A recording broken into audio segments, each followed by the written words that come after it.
Vamos lá, gente. O relatório, o que que é o relatório da sentença? O próprio nome já diz, o relatório ele vai relatar, ele vai trazer um resumo, vai trazer uma exposição ali simplificada, né, mais concisa de tudo o que aconteceu no processo. O relatório vai servir para fazer um resumão do processo, constando nesse relatório do que se trata o processo, sobre qual crime, né, ali aquele processo tá versando. Vai ser um resumo basicamente da história, né, que aconteceu, trazendo ali as características do fato, falando os atos processuais que foram realizados, trazendo as alegações tanto da acusação quanto da defesa, constando, né, aquilo que foi trazido pela acusação, pela defesa, né, um resumo, até citando, né, que teve audiência, instrução e julgamento, falando se teve ou não algum tipo de perícia. Ou seja, o relatório vai ser basicamente um breve resumo para identificar ali o que é o processo, para poder falar, olha, o juiz, né, poder falar assim, olha, esse processo se trata disso, eu estou julgando esse processo. Ou seja, então no relatório, o juiz vai resumir, vai contar brevemente aquilo que aconteceu. Basicamente, gente, esse relatório fala de que crime que o réu está sendo acusado, com as suas características, obviamente, traz ali o que foi alegado tanto pela acusação quanto pela defesa, é claro, as principais, né, teses ali da alegação e da defesa. Fala, né, brevemente sobre os atos jurisdicionais que já foram feitos e trazendo o nome das partes, ou seja, o nome das partes, tá, é necessário dentro do relatório. Mas basicamente é um resumo, tá? Basicamente é um resumo com os principais pontos do processo. Caminhando aqui, gente, depois do relatório, vai existir a parte da fundamentação do processo. A fundamentação do processo é a parte, é a etapa da sentença em que o juiz ele vai trazer os motivos de fato e os motivos de direito pelos quais ele está julgando daquela forma. A motivação, gente, percebam que é algo necessário, tá? Fundamento da motivação ali no artigo 93, inciso 9 da Constituição Federal, que fala que todos os atos do poder público, eles têm que ser motivados.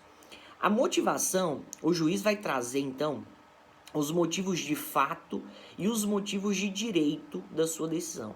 O que são os motivos de fato? Os motivos de fato são os elementos fáticos que subsidiam, que justificam o juiz ter julgado naquele sentido.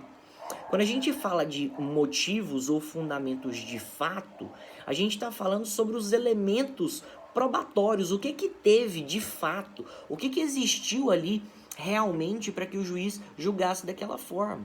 Por exemplo, motivos de fato ali, uma perícia que identifica uma bala no corpo da vítima, um exame necroscópico que atesta que a vítima morreu, um exame, por exemplo, que atesta que teve uma lesão corporal, né, uma perícia mostrando que teve uma lesão corporal, motivos de fato, as declarações das partes, o depoimento da vítima.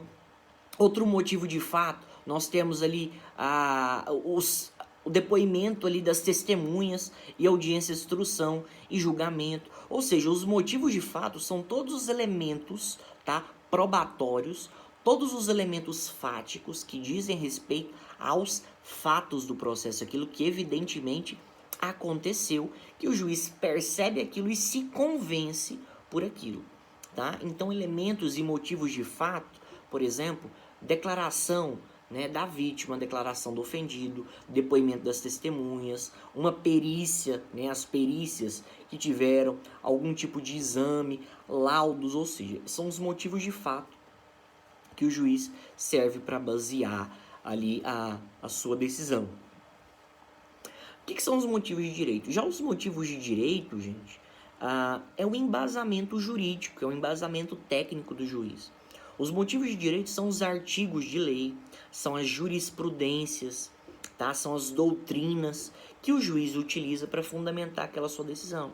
Então, por exemplo, num crime de furto ou num crime de roubo, por exemplo, os artigos referentes ao furto, o artigo 155, o roubo, o artigo 157, vão ser os motivos de direito que vão fundamentar a decisão do juiz. A jurisprudência, né, parecida, né, com o mesmo caso concreto, num caso semelhante que o juiz utiliza para fundamentar a sua decisão, o entendimento doutrinário sobre determinado fato, ou seja, os motivos de direito são as razões jurídicas e técnicas pelas quais o juiz forma o seu convencimento, beleza? Vamos lá. A próxima parte da sentença, gente, que é, né, a terceira etapa, é justamente o dispositivo da sentença. O que é o dispositivo da sentença? O dispositivo da sentença vai ser a parte em que o juiz vai reconhecer se o pedido, tá? Se o pedido da parte, ou pedido das partes, é procedente ou não é procedente. No dispositivo, o juiz vai reconhecer e vai apresentar, tá, a sua decisão efetivamente daquele processo, declarando a procedência ou a improcedência, tá, do pedido das partes, beleza?